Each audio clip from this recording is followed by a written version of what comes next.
Coming to you from the Spit Studios in Vancouver, British Columbia, Canada. This is the Spit Sports Show. These are the exact kind of episodes why I have a podcast in the first place, to be honest. Like, I love talking about hockey, obviously. I love talking about the Canucks World Juniors. I love talking about football in general. But when I can just sit down in front of a microphone, turn a camera on, and just talk for a bit about my favorite football team and how great they are and how great they're going to be, it's just so lovely. So the Lions take down the 49ers in a revenge game for the NFC Championship, 40-34 on Monday Night Football.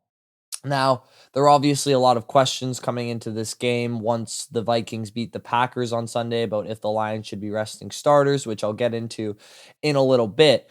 But the game itself genuinely could not have gone better for Detroit in all ways, shapes, and forms. And I'm going to get into all of them. Obviously, firstly, most important, no one got hurt. No one went into the blue medical tent once. And obviously, that's huge for us considering the amount of players that the Lions have on IR, especially on defense.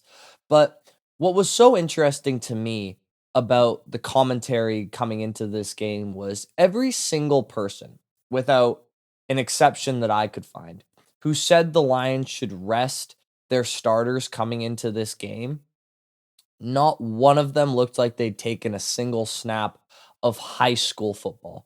And you guys know the analysts I'm talking about. Like, there are so many aspects that go into resting starters that people just don't consider. It's not like they were resting starters in week 18, where they had already locked up their seating. The game meant nothing. They knew it meant nothing going into the week, so they had a full game plan. They could give their backups the first team reps. The starters didn't have to be in a player's mindset, all of that stuff. But in this very unique scenario, this game could have meant everything for the Lions, depending on the result of the Vikings-Packers game. If the Packers weren't complete frauds who can't beat good teams, I mean, anyone who says they're a sleeper Super Bowl contender, just shut up. I'm sorry, they are not. Flatly not a good enough team. Then this game could have been for the 1 seed. It could have been an NFC Championship game rematch back at the scene of the crime, 1 seed on the line. That's a week that you have to put your heart and soul into in terms of preparation, all of the game plan installation. So the starters thought that they were going to be playing no matter what. So at that point, if you were to bench the starters after the Sunday game was over, well, then you're doing a big disservice to your backups because they hadn't prepped at all for that week. Like, if you'd sat Goff, like Hendon Hooker hadn't gotten any first team reps. He's doing scout team. So how is he going to fare against these 49ers who obviously came out with their hair on fire looking to make a statement in this game, even though it meant nothing for them as well? So that wouldn't have been fair. Also, you can only rest about 6 guys. 6, maybe 7 if you're lucky. So who are those 6? Okay, so you want to rest, I don't know, Goff, Gibbs, Panay.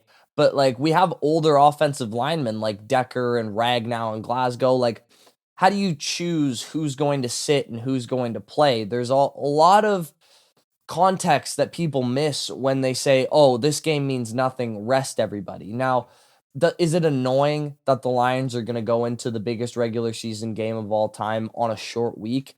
Yeah, it pisses me off a little bit, no doubt about it. And I think the NFL obviously made a huge mistake by putting this game on Monday night. They didn't know before the season you play who's on your schedule, I understand, but it sucks. But there's just a lot of factors that go into this game that a Monday night football game can help or hurt. And I understand that. But the second aspect, besides people getting hurt that went so well, is obviously we won the game. The offense looked fantastic. Jared Goff had another phenomenal game, especially in about, I think, the third quarter. He was lights out. He was making throws through windows that I don't think he'd usually attempt unless it was a shootout scenario like this. He was laying balls on ropes, progressing through his reads. The offensive line held up incredibly well in protection besides a couple of Nick Bosa rushes. Thought it looked great. And most importantly, with all the trash talk the 49ers had coming into this game about Dan Campbell and bringing people to the West Coast like we saw with Fred Warner, and obviously the bitter taste that the Lions had in their mouths, it was important to get their get back for vibe's sake. I think having that extra check mark on their revenge tour, obviously they killed the Cowboys and, beat the Bears twice, who they lost to last year, and so on and so on. I think it's important. And I think it's good momentum going into next week because winning piles on top of winning. But the aspect that I think you guys will be surprised that I liked was I'm glad our defense got punched in the face yesterday. I really am. All week going into this game, because there are really two games in week 18 that mean a lot. You have the Bengals Steelers on Saturday, where the Bengals are playing for their playoff hopes, and the Steelers, I think, are playing. I don't think they can win the division anymore, but it definitely affects their seeding. And then obviously you have the Minnesota Lions game that means everything. The national media is going to all week be talking about how much this defense sucks and how the Lions can't possibly win a Super Bowl with this defense that's been, beaten down, 7 defensive fronts, defensive front players on IR. Obviously, they gave up 1 million passing yards last night, it felt like. For the last 3 weeks, they've been objectively the worst defense in football. But I like that a lot because if that isn't going to spark a fire underneath these pass rushers to impact the quarterback, if that isn't going to spark the linebackers to be smarter and better, nothing will. They are going to have so much motivation from being disregarded this week that I think the defense is going to come out next week and play really well. And the other reason I think they will is more of a tangible thing, which is Alex Anzalone, our best linebacker, should be back for week 18. He is our Alex Van Ginkel on the Vikings. So the big aspect that the Lions failed at against the 49ers last night was play action and the linebackers syncing up too much, allowing throwing lanes to be open behind them, because it just didn't seem very smart, a lot of the linebacking play. Well, Alex Anzalone coming back, he's one of the smarter linebackers in the NFL. He will help that tremendously. Now, the pass rush with 4 concerns me. Zadarius Smith is very good, and that's about it. So that concerns me a bit. We're going to have to blitz a lot and obviously going to be playing a lot of man coverage. But what doesn't concern me is this game overall. I've reached a real place of just contentness with this game and how it's going to happen because I have no fear of the Vikings.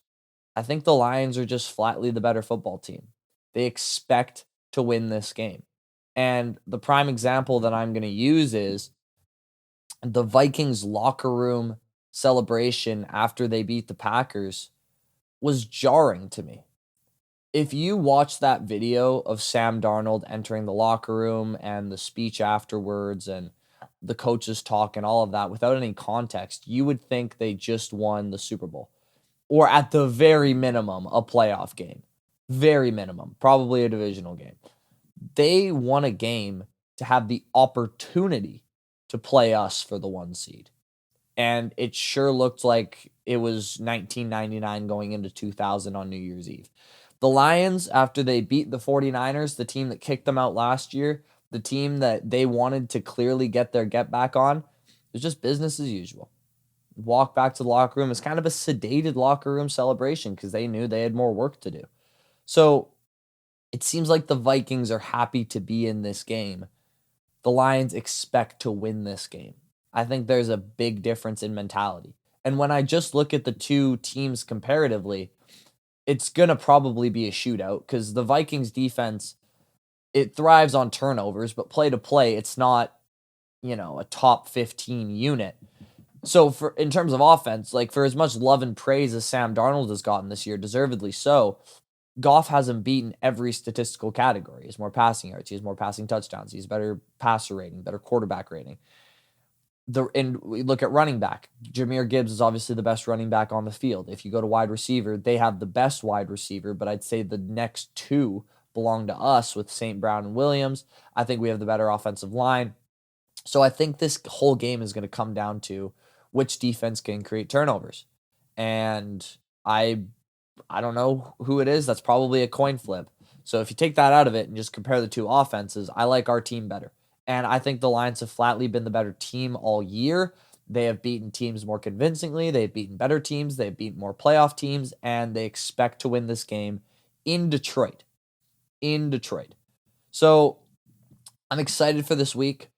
Vikings fans, let me know what you think about your chances of winning this game, because I got to be honest. I think the Lions are flatly the better team, and I think they're at home. So I know the Vikings defense played well against the Packers. I do. And I think that's a point that you're going to bring up now that I think about it.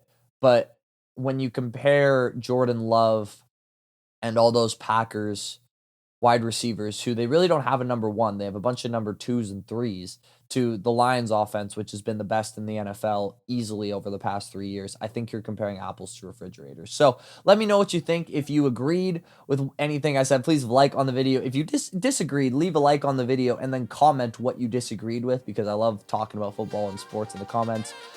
Please subscribe if you haven't already. Spit Sports Show just over 380 subscribers. And as always, I'll see you all in. Peace out.